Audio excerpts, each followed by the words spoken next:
Our third lecture video on the properties of gases will cover the combined gas law, or combination of Charles's and Boyle's laws. Most of the time, it is very difficult to keep temperature or pressure constant. This is why Charles's and Boyle's laws can be combined into the combined gas law. The combined gas law says that V times P divided by T equals V prime times P prime divided by T prime, or V times P times T prime equals V prime times P prime times T, where V is the original volume, V prime is the final volume, P is the original absolute pressure, P prime is the final absolute pressure, T is the original absolute temperature in Kelvin, and T prime is the final absolute temperature in Kelvin.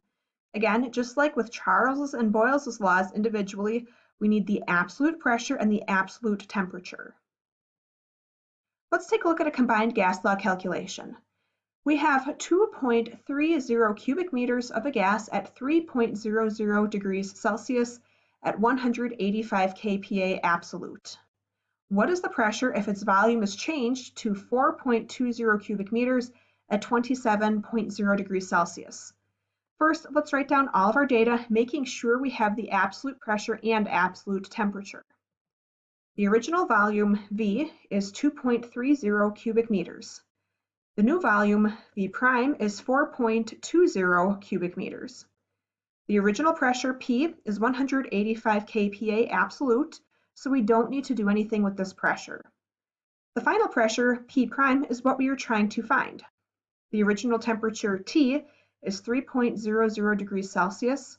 However, we need the absolute temperature in Kelvin, so we have to add 273 to get an original absolute temperature of 276 Kelvin.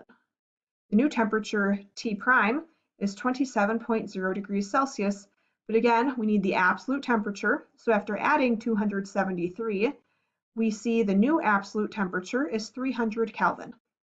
Now that we have all of our data recorded with correct units, we can write the basic equation.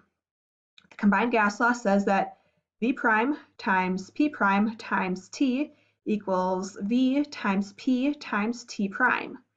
We can rearrange this to solve for P prime, which is equal to V times P times T prime divided by T times V prime. Don't forget to use parentheses in the denominator in this working equation when we type it into our calculators.